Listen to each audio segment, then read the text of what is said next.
Yo, yo, yo. What is up? What is up? What is up? Welcome back to Avry Sports Show here on millions.com. This time, we're talking some hoops. We're talking some ball with a hooper out of San Diego, California, who's making a comeback. She played pro ball in Mexico. She's a street baller. She played in the first ever co ed pro basketball league in the world for the Chicago Vikings. It is the one, the only Tia Swafford. Welcome to the podcast, Tia. How you doing today? Going on? I'm doing great. How about yourself? I'm doing well. I'm doing well. And, I got to ask you first. I mentioned on the top there, the introduction. And I know, hearing about your story, learning about your story, I know you're making a comeback to basketball to being away for a while. What did you feel you weren't done getting basketball just quite yet, Tia? Spiritually, like I thought that was it. I gave everything I could to basketball, so I thought. It's to me that it's a God given talent. It's a gift. Hmm. And what I did was I was paying attention. I was trying to move on to other things. I was trying to find other hobbies, but I just felt like it'll be days where I'm just sitting around. I'm just sitting down, and then I hear a basketball, and I feel that joy, that happiness in me, and I was just like, I'm not done. And I prayed about Hmm. it. I asked God about it, and I was like, "What do you want me to do?"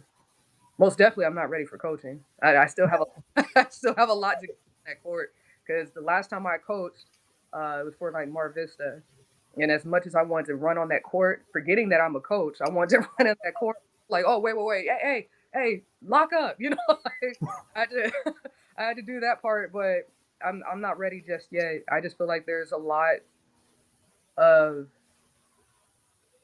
it's not something to prove. I haven't figured that part out, but I know the love for the game is still there. Hmm. I think for any hooper, no matter what age you are, it's tough to not want to get back on the court and play no matter who you are. So I can imagine for you being someone who's waiting for the game for that long. And you mentioned right there, you hear a ball in the court, you hear dribbling, someone taking a jumper. I mean, trying to be a coach, it's tough to not get back to that mindset of, oh, I'm still a player no matter how old I am, no matter where I am in life. Right. That's why I tell my family, I'm like, I'll probably do this until I'm old and gray. Nope, I'll do that.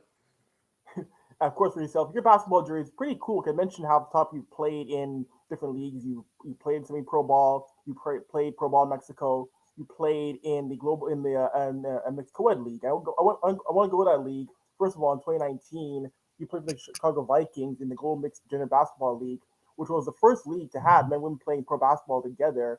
Of course, you had names in the league like Master P. You had Lisa Leslie as a coach. You had so many people in the NBA and WNBA being involved. So what was it like being a part of that league? Because I mean, for me growing up playing, it was common for me just play with guys and girls. It wasn't a big shock to play with guys and girls on the same courts. So what was it like being a part of that league that said, you know what, yeah, we're gonna make a professional league where there is no gender restrictions in terms of who's on the courts. That was cool. I loved it. I was too busy trying to stay professional instead of just be like, oh my God, look at this. That was so cool because I grew up playing with guys. Hmm. My cousin, my godfather, they're the ones who got me to go and play with guys. My old trainer, he says it's good to play with guys. He's from Harlem, by the way, and he was just like, they rough you up. He roughed me up, and he's from New York. You know how New York ballers are Hmm. too. Yep. And like he had me on the courts where I was like roughing up with everybody else, but it was so cool, like that we were playing together. We're not looking at like, oh, well, she's a female, she can't do this, she can't cross, Hmm. she ain't got no jumper or whatnot. We respected each other. It was so cool. Like I loved it. I loved every bit of it. No, it's funny because when I when I talk to players in the league, I talk to players in both leagues, and how the the bashing of it came more from the fans. You talk to players like yourself, you talk to real hoopers. They have the true respect. There's no bashing of it. It's all love and respect among the hoopers because they feel hey, if he can play, she can play. Why can't we all be on the same team? So it was cool to see the Right, acceptance among basketball circles for his league that was so widespread when it first launched. right. Yeah, I agree. Like we still get it now. Like not global, but I'll get on the Mm. court today. Like recently, I got on the court, and this guy, he had to. Oh, I'm a D1 player, blah blah blah, and I'm like, okay, well, don't let this gut fool you. I got a little gut on me, so but I'll still bust you. But I didn't even have to do nothing to him. He tried to do like a weird triple threat and took his own ankles out. So I didn't have to do nothing, but that was easy steal. Went up for a layup. That was it. But I just wish it wasn't like that. Like, oh, females are frowned upon when it comes down to Mhm. sports. Like, let us do, more than that. You don't even know if that's somebody's release, their escape. Especially when it comes down to the love of the sport. Don't bash us. And if you're saying because of, like, for example, like a guy will sit there and say the WNBA ain't going nowhere. Well, what is it that you're looking for to see?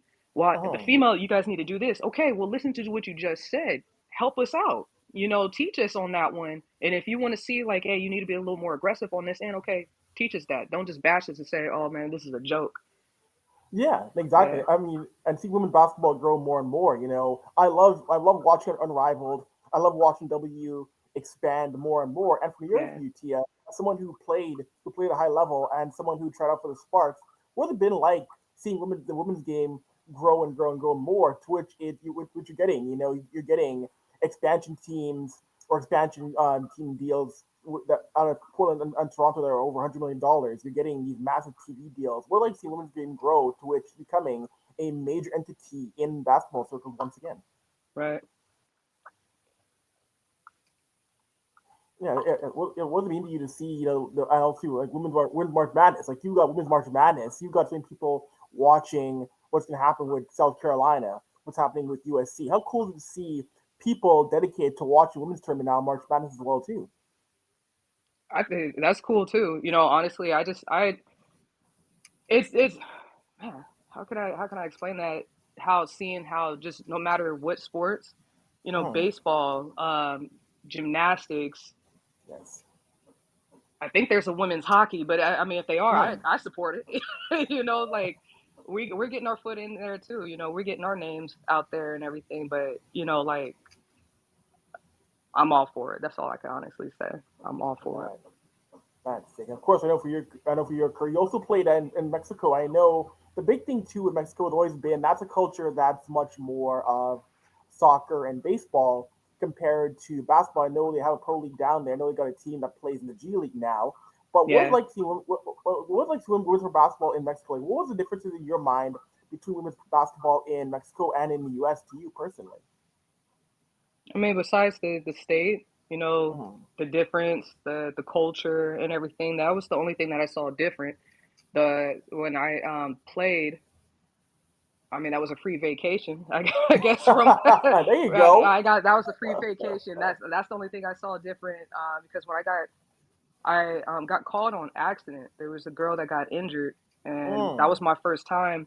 And they called, and they was like, "Hey, we'll fly you up or whatnot." And I got scared. I'm like, man, what if somebody try to kidnap me or something like that? But I was able to put that on my resume. She got injured, and I was able to shine from right there. But it was cool because I never thought the love of basketball for them. I thought it was, and no offense to anybody Hispanic, I thought it was all soccer. To be Mm. honest with you, I thought it was all soccer. But seeing on the stands and everything, they're cheering you on and everything, and they taking pictures, and I'm like, I'm not used to this. But I said, as soon as I went up, I did the just a simple crossover and went up for a layup and everything, and they cheering and everything. I'm like, man, that's cool. That's love. And, that's exciting that, you see people that's not even, they don't even know you, but they're excited for you. They take pictures with you. They want your Mhm. autograph and everything. And I loved it. There was nothing different, but all it was just love. Nice. That is sick. Is there one moment you reminded down there that was like the peak moment for you? It's like this is the one moment in Mexico. It's like this is my peak moment to you. That's among the rest in your mind. Do you think when you were down there? No, not really. To be honest with you, no, not really. To be brutally honest with you, Oh no, fair enough. I know you also mentioned too before how you trained with for those real hoop heads. You trained with the late great Jelly Bean Joe Bryan, Kobe's dad, and Jelly Bean Joe played even before I was around. He played for the Sixers. I know the Clippers. What was it like learning about Jelly Bean? What was it like working with him and learning about his story? Because back in the day, watching him on YouTube and watching him on old game tapes, he could ball. He had real game back in the day. yeah. I was, God rest his soul. It was so cool. This was on 2010, and it was pretty fun. And I still remember the drill. And it's not what I'm only speaking for myself because everybody else got a chance to have an experience with him, Oh but yeah. mine was pretty cool. Like we were at, I forgot the name of the drill, but he was teaching each and every one of us. And basically, you just run into the baseline and you got to be hands ready to get back to shoot a three. And even if you miss it, you still got to go and run half court, but actually full court. But if you make it, you run sprint half court and get ready and shoot. He said he did it with Kobe several times, numerous of times. And the experience I had with him, it was cool because it was like you're getting a piece of history and then you're adding it to your game and then you're taking it with your journey and everything.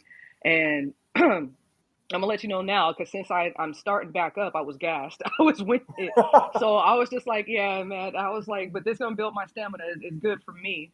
The cool experience that I had with Joe was I was wearing Derrick Rose's shoes when he first came out, Oh rookie sick. season. I was wearing his shoes, so he was like, "Are you ready?" So I'm the first one. He looks down, and I look, and he just looks at me, and I was like, "No offense, Pop." I said, "I love Kobe, but not everybody is a Kobe fan." Everybody was looking at me like, I can't believe you said that. He looked at me and stared me in the face and he started laughing. He said, "Girl, get over there and start running." So, but it was a cool experience because, asking questions, asking, what he taught Kobe, um, you know, what he has done and everything. He asked me where I was from. I said San Diego. And there's what used to belong to the Clippers was we have this place called Muni, and it was like I guess their training uh, spot or whatnot. And he was telling me that he used to train up there a lot. So that was cool. Wow. That's still another piece of history. So it was a blessing to actually get that much off of him. Yeah, that is sick. And again, I mentioned too how the Reverend Hoopers have other Hoopers. It's funny because people might see Jelly Bean Joe's career and they might say, oh, he played against, plumbers, this and the third. But you Hmm. talk to real Hoopers, and no one ever talks that way about players who played in his time in the 70s or 80s. It's a very much, if you're uneducated, you might say that though. But those who spend time with those kind of players like you did only have Hmm. respect for guys like Jelly Bean Joe Bryant. Yeah, It's real. real talk. That's yeah, for sure. I don't No, see that. nothing bad on Jay. If somebody says something bad on him, that's because he probably crossed him up. Like if somebody spoke bad on that man. Oh, man, that is like you're not wrong. You're not wrong. I know you Right. mentioned too in your career, you play more than one position. I know you're a guard now, but you've also mentioned playing center. So for those who may not know, what is the hardest part about going from being a guard to a center, or vice versa in hoops, no matter what level? Um, as far as the because I was a little bigger then. I was a little bigger, so they took advantage of Mm, my weight, and I was just like, man, that's not what I want to be. Up until I went to the gym. I knew I can do more. That was the hardest part. Let me say that. mm, I knew I was able to do more. My mindset was there, but my body wasn't. If that makes any sense at all. But I remember going to this gym. It was North Park, and who became my trainer. His name is Harlem. He's from New York, like I said. And I told him I was trying out for the LA Sparks. That was in 2010. So he was like, after I got back, he was like, "I'm gonna get you right." And I was like, "All right, cool." The moment he started helping me getting weight off, he had me going like we were focused on calisthenics. We were using the earth as our workout gym because I didn't have a gym membership. I didn't have the money to have one. But the moment he saw that my quickness was getting there, and he was having me shoot like 300 times a day, to where my arms was tired. Like I'm bruised up in my arms and everything, but he was just having me shoot. And he said, even though that I missed, focus on making it. But even though if you miss, I want you to get that muscle memory. And the moment I got to the point where he noticed that I was getting quick and I was slimming down, he started having me doing different crossovers and everything to where also like helping me to get to the hoop. That part was easy because now I felt like I was like I can do more. I'm getting more creative to get into the basket, all this other stuff. But that playing center, I know it has nothing really much to do as far as the weight, but I can only speak on what I was going through at that time. So I think right there playing center, that was the toughest one because it was more so if I knew I can do more. that's fair. You mentioned tryouts, so like I got to ask. I know for a lot of hoopers, even getting a sniff at pro ball is a dream they don't achieve. But for yourself, what was it like being able to go to a tryout and see what pro basketball was like at that level for the first time with the Sparks and the Trouts in 2010, 2011? It was nice. It was a cool event. At that time, it was Coach Gillum, and I think afterwards, I think his name was Coach Cooper that was taking over. Hmm. But at that time with Coach Gillum, that's when I met Kobe's dad. It was a cool event. It was cool to actually see, you're around a bunch of basketball heads. It was a cool event. Um, it was a blessing. I can say that much. It was a blessing versus we're like from playing in the parks, playing in the gym, and next, now I'm with the top dogs, and it just makes me feel good to the point where it's just like my hard work got me here.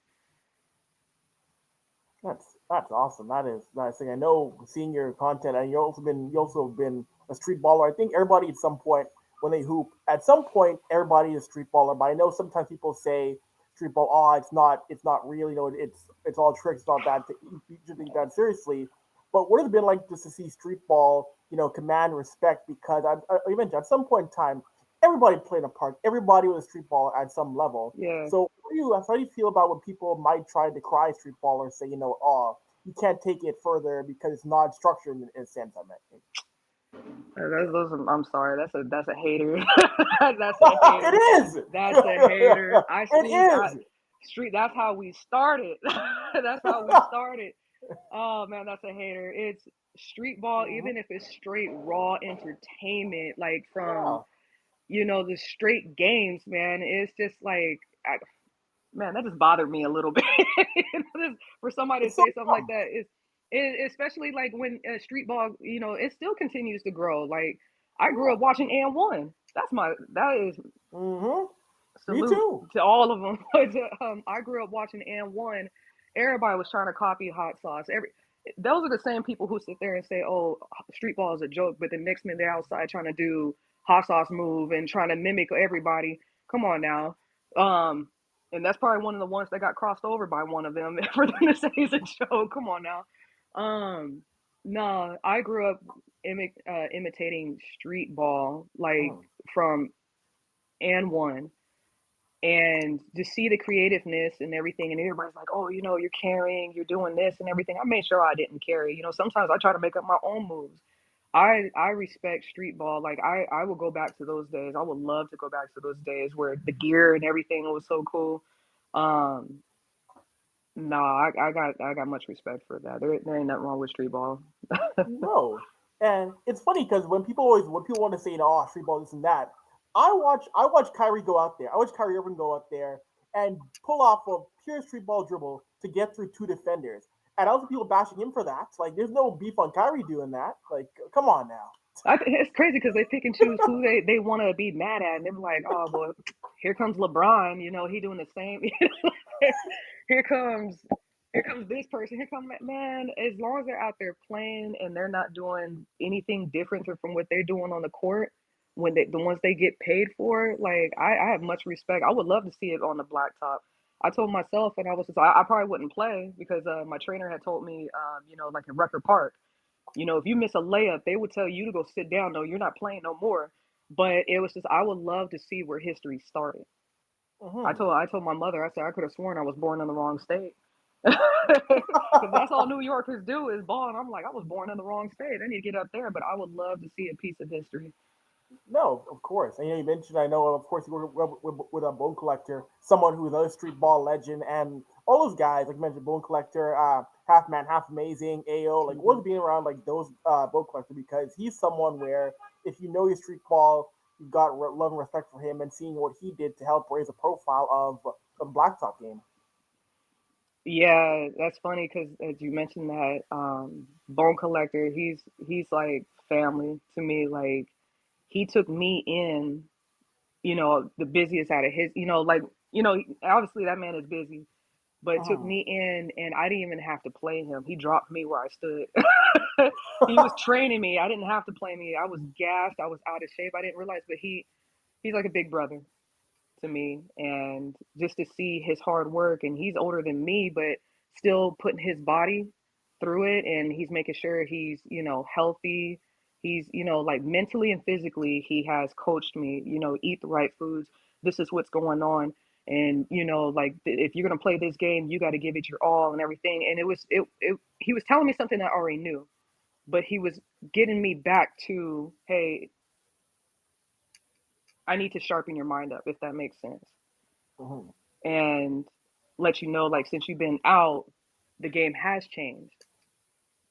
So yeah, I salute him. He's took me under his wing and everything. So I like that. I like that is, and that's the big thing is too is that even though street ball is entertainment, even though getting your mind right is, even though it's a game, I love the fact that there's still a level of, hey, this is to be respected. You got to be at a certain level. You got to be at a certain point. I love the fact mm, that I love his mentality because, yes, you can have fun, but there's still a level of, taking care about your game and wanting to take it seriously to an extent. It's not all just messing around. I love that mentality he had for you as well too. right. That's amazing. And of course, before I let you go, Tia, I asked about the comeback. So, what do you feel when you want to accomplish on comeback to game? Like, what are your goals you set up now in terms of maybe your comeback and what you want to do in the next little bit here in your mind? So as far as the comeback is basically, um, is me most definitely dropping the weight. So I was in a spot where I'm not bigger than when I first started, but I Uh-huh. was back into it. So it's easy to turn around and put the weight back on, but now Yeah. it's just like, okay, I want to run this back. So that's instead of saying the comeback, you know how we're saying on the court, hey, run it back. Mm-hmm. I told myself, I'm gonna run this back. Is the fact that I know I can accomplish. I have accomplished a lot of things, and I sat here before this interview, and I'm like, I have a one-on-one time with myself, and I'll ask myself, I'm like, what is it that you're trying to run back? What is it that you're trying to prove? I'm not trying to impress nobody. I'm trying to inspire, because I have came across a point where I'm at my lowest, and I'm like, you know what? Let me drop this weight.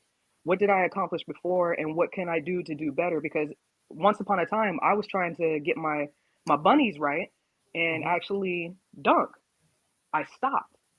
I hit a point in my life where I hit depression, and I was Yeah. just like, I stopped. And a lot of deaths in my family and everything, and so that was like, my comfort food. I was trying to get away. I don't know what I was trying to get away from, but I was just like, you know what, if I'm going to run this back, I got to do it correctly, because I do have people depending on me. I have people that, just like, oh, this is just a phase, she's just talking.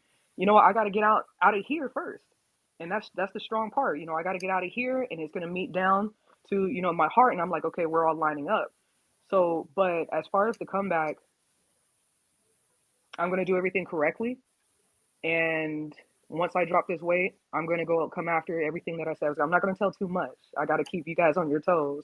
But but yeah. I'm gonna just leave it at that. I'm gonna just leave it at that. I'll be telling too much.